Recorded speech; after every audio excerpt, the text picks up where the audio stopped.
Hello and welcome to Jamf Software's webinar, Security, Privacy, and Productivity and EdTech Balancing Act.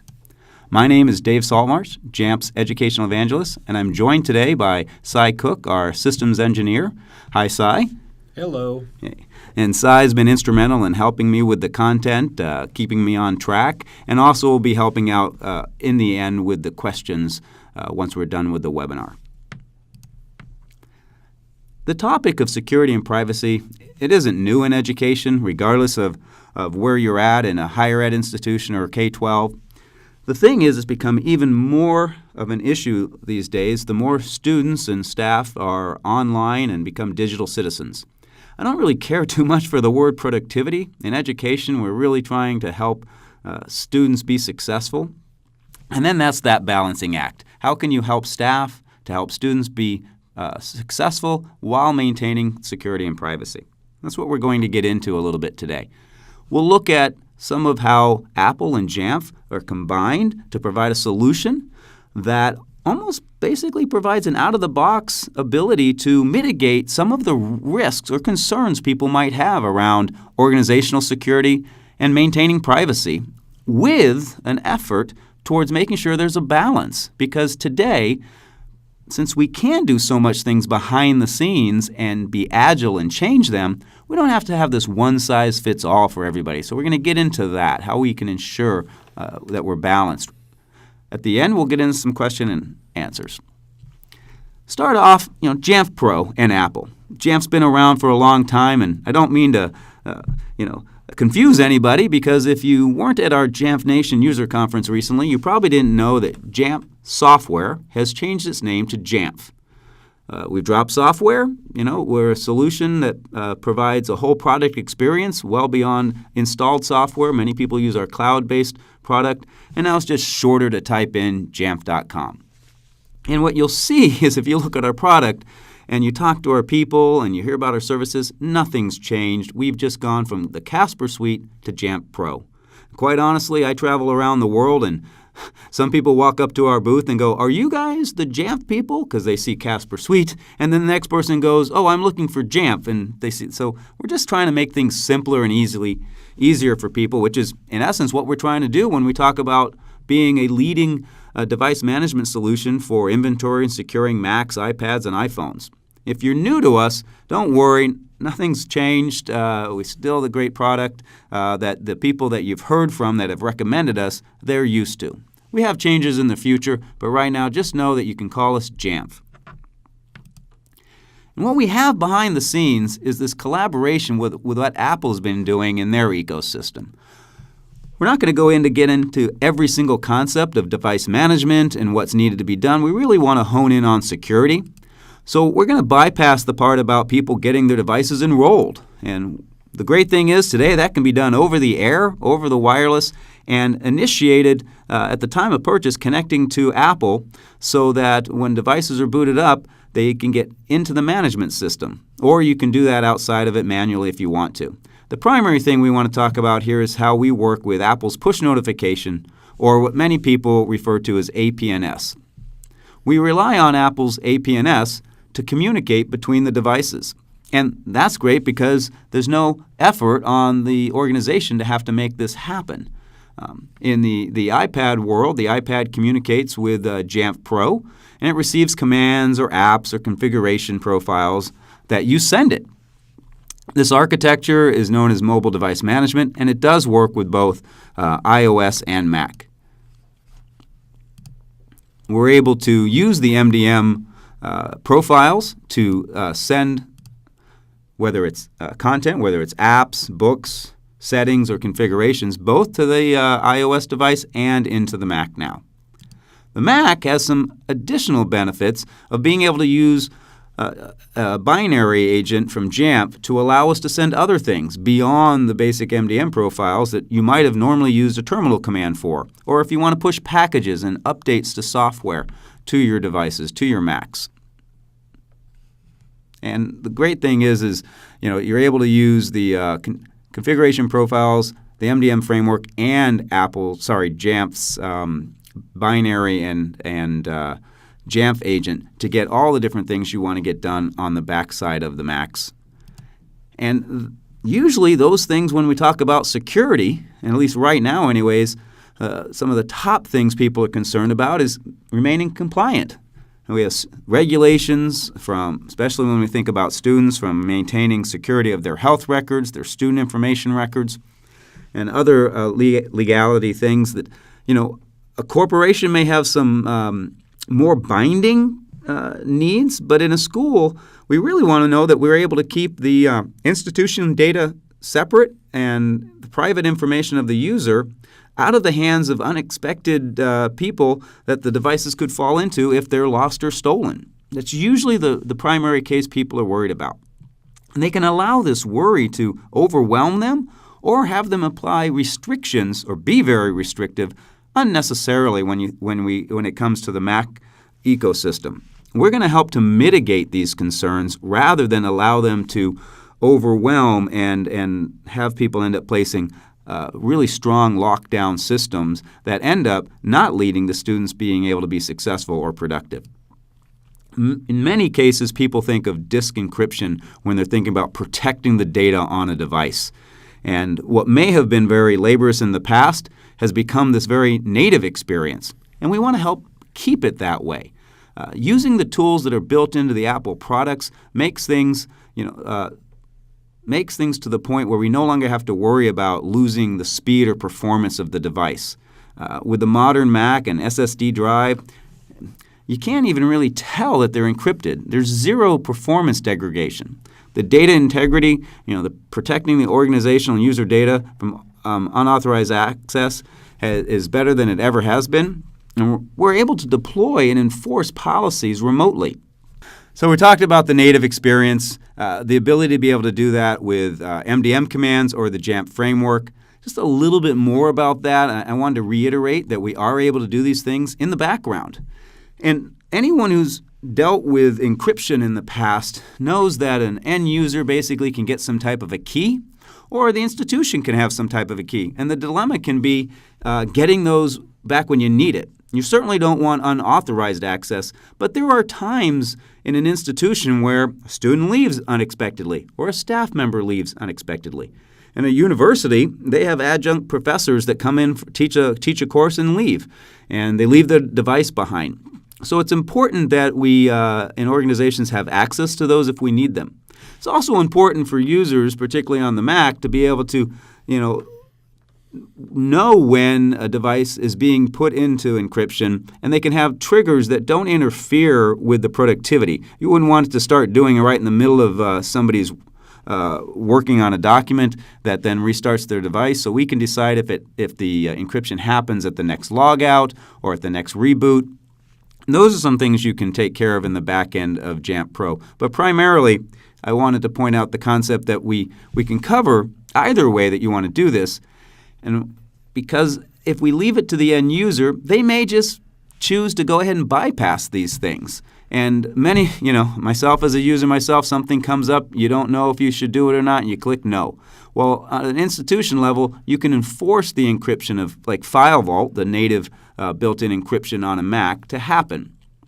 We also know that in the Jamf Pro console, we can go in and get that key to recover the device and get back into it, like I said, if a staff or student member happens to leave without having that information.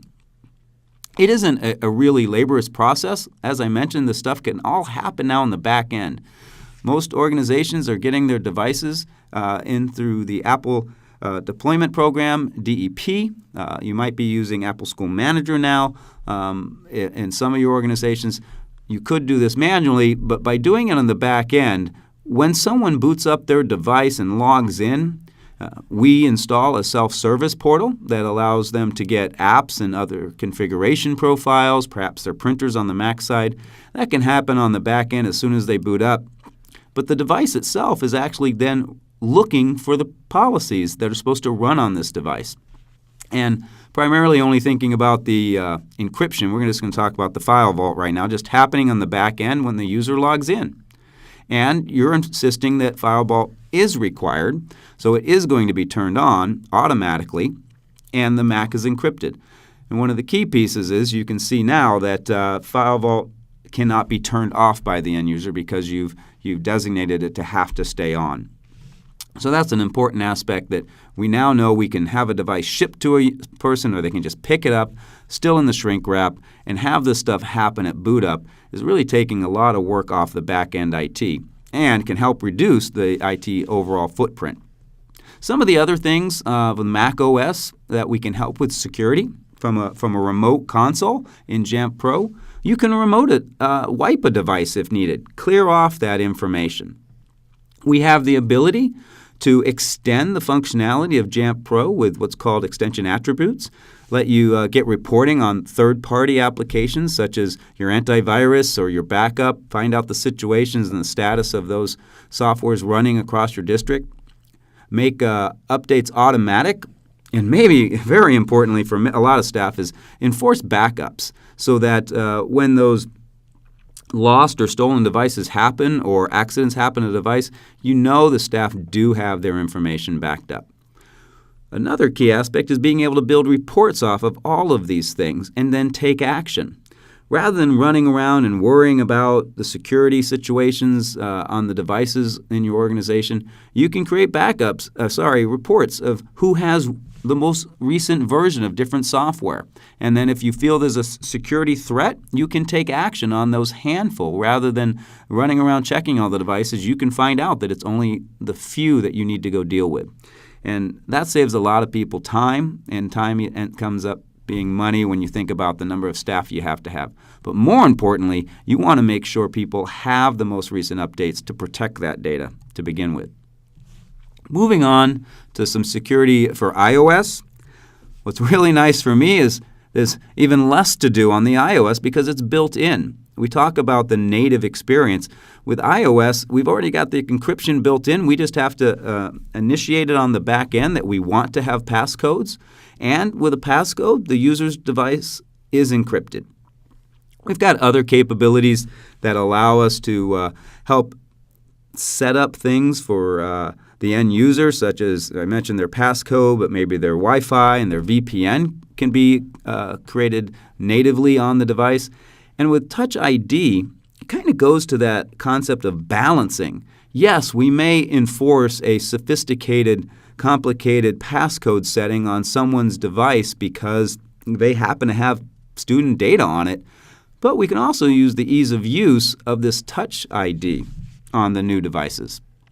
Without getting too much into all of the capabilities of the device, and I mentioned a few already, like the Touch ID, we know as the devices have matured over a few years, and we've heard from people that the performance has increased with the new hardware, the reliability of being able to use the built-in wireless and those settings on the back end, and knowing that you can configure from Jamf Console, Jamf Pro, the email, and being able to turn that on or off.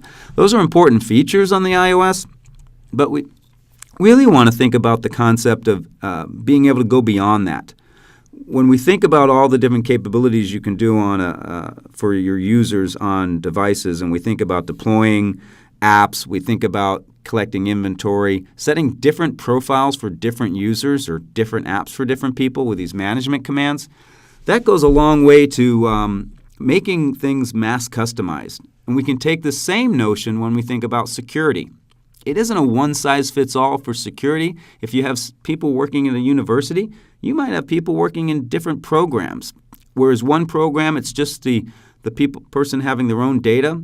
Whereas another one, they may be having data stored of other people on their device. Or it may be a research facility. And you might want to have even more secure settings for those devices where a year 2 or grade 2 and grade 9 shouldn't necessarily have to have the same passcode. You could use simplified passcodes for a second grader and just a regular 4-digit and require that complicated for a 9th grader. At the same time, you may give privileges like camera access to certain people or the App Store to certain people at certain grades, or even down to certain students within a grade that have achieved some kind of measure on a digital citizenship program. You can decide they earn new privileges because learning is, we don't learn a ton vicariously.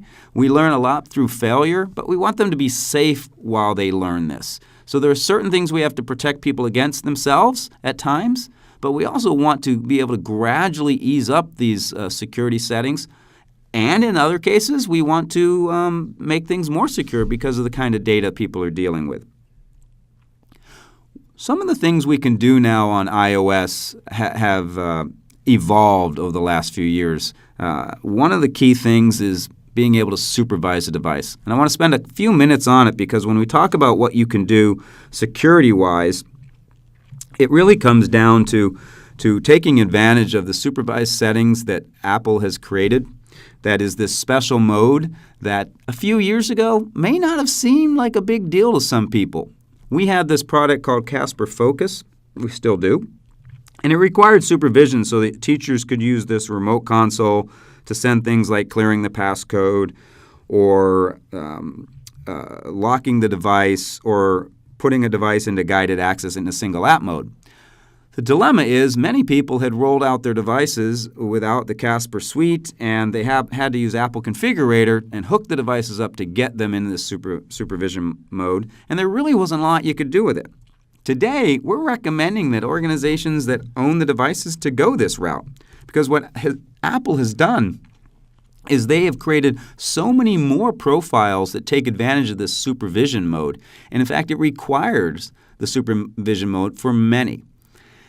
And what I don't know is what new capabilities are going to come down the road in 3 months or 6 months from Apple. What I do know is if we look a little bit at the settings, and maybe a little hard to see, and I just have a few screenshots here where you can see certain things have in parentheses next to them supervised only. And so without supervision, being able to restrict allowing AirDrop or iMessage wouldn't be available. Being able to manage the cellular data, things like that, allowing them to modify the passcode if you've wanted to set a very complex passcode wouldn't be able to be done. And same thing with perhaps blocking in-app purchases, and then students removing apps even. You need the supervision mode to be able to do that. One of the important things to realize with the supervision, and that was in the past a problem, was people could delete it. They could delete a profile, they could delete the supervision, and they could just go back to using the device without any of these settings. And today with the device enrollment program, or if you use it through Apple School Manager, we can prevent end users from deleting these capabilities. So I just want to put it out there to really consider putting your devices in supervision right off the bat, because there's really no harm in it, and it may provide you some valuable capabilities in the future. One of those capabilities that you can do now is the passcode. And when we think about security, and sometimes people, despite themselves wanting to be secure, they don't use a passcode. I know some one-to-ones that weren't putting passcodes on kids' iPads because kids would forget them. Well, instead, we helped them with Casper Focus, where teachers could reset the passcode, because we want students to have passcodes to protect their data. One of the great things, though, is we can differentiate what level of requirement of that passcode is, as I mentioned. And we can set the length, we can make it complex. We can also set it how often the passcode will pop up if the device is inactive. And you may want to change that depending on the user, and that's where the customizable ability of this is so important. If I have someone with a device that has other people's data on it, I'm likely going to set that to a shorter period of time.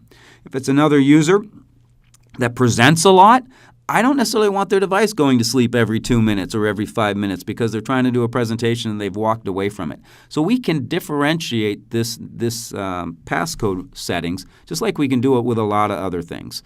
Some of the other things you can do in the profiles, setting up somebody's Wi-Fi so that they don't even have to know the passcodes, a very convenient aspect. And in some places, you may want to restrict access to the camera. One thing to think about with when we think, passcodes that jump to mind is we're talking passcodes to get onto the device. The dilemma is what happens when people start using their iTunes account, which I think is a great thing, and it gives access to a lot of great content. The dilemma is, just like when we talked about with the Mac, if you have a staff member leave and you've got their device and they didn't clear it, it could be stuck in a mode. If you have adjunct professors that used an iPad for a semester, you have students that leave or simply forget not only their iTunes password, but they don't even remember the account. Well, now on the back end of your device, in the Jamf Pro, you can use activation lock bypass to solve that issue. And that in itself could be a significant reason to have something like Jamf Pro running. Other management commands that you could utilize that relate to security specifically is locking a device if it's misplaced, setting the wallpaper to give information to who to return it to.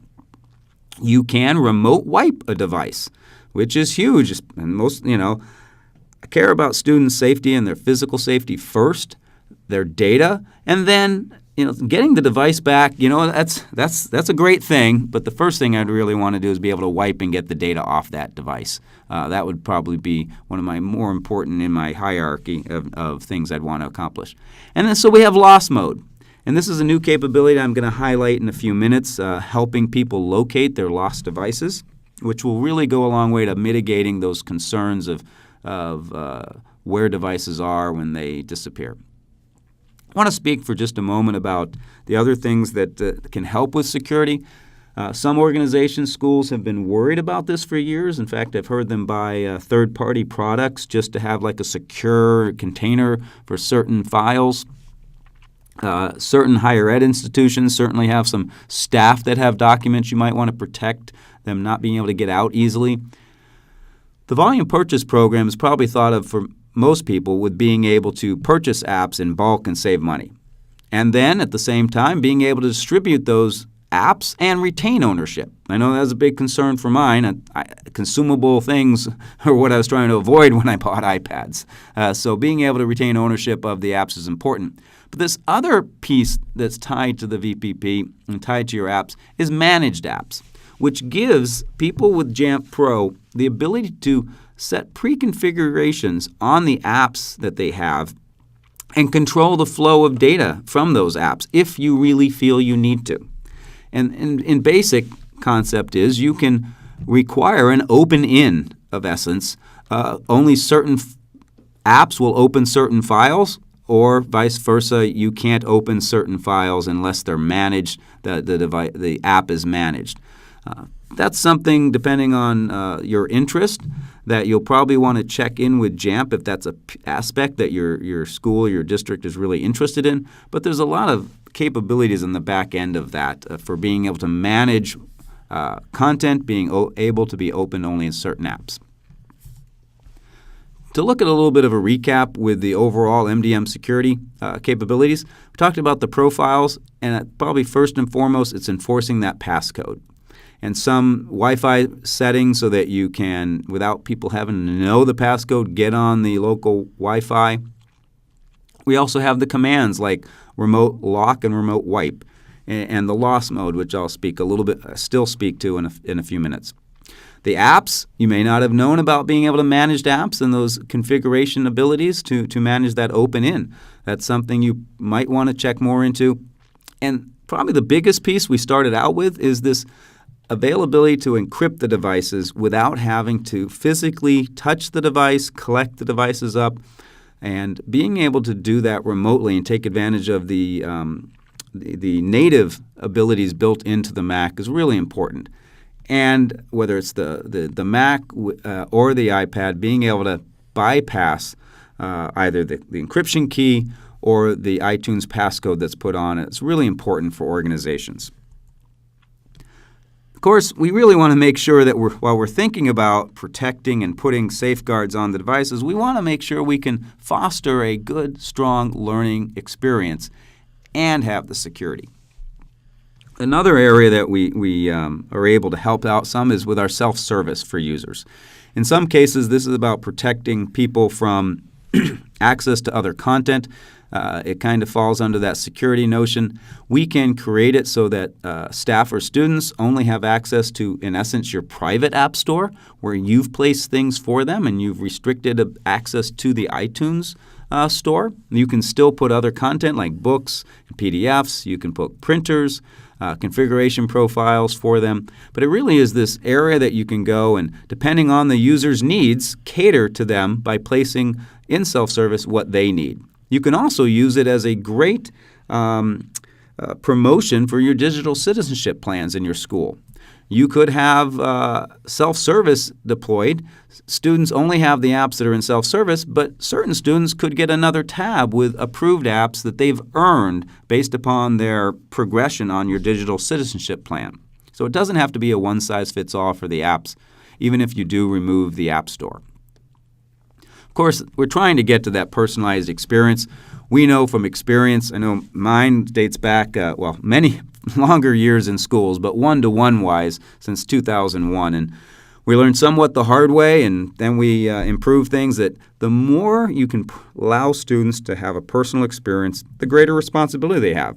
And the more they'll use the device, then they become the more tech savvy they are, and the better problem solvers they become. So we're really hoping that we can have this out-of-the-box experience that still has some security restrictions and settings on it, but still allows that retail experience almost. And you can do that with Jamf and the DEP program or the Apple School Manager program that Apple's provided.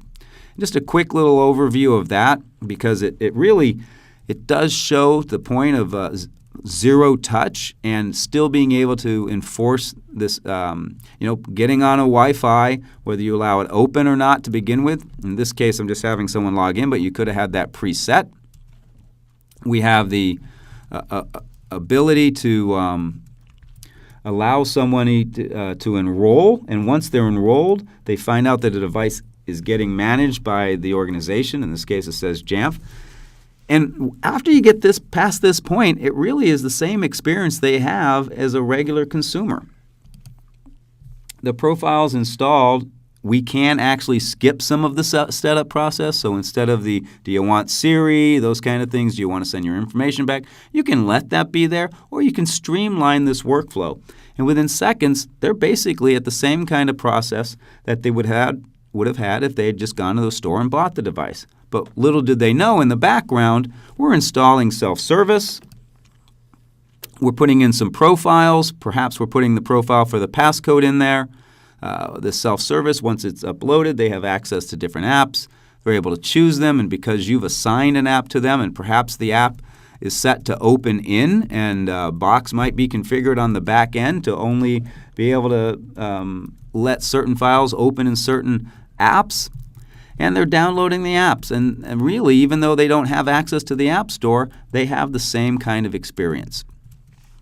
A couple other things related to security. I don't intend to get into in detail the couple new things from Apple, but just want to relate to the security pieces. Shared iPad experience. Now, students that are sharing an iPad, whether it's a class set or a set on a cart that moves from room to room, still can have the same one-to-one experience that students with a regular iPad do. And what's really important here is their data is protected.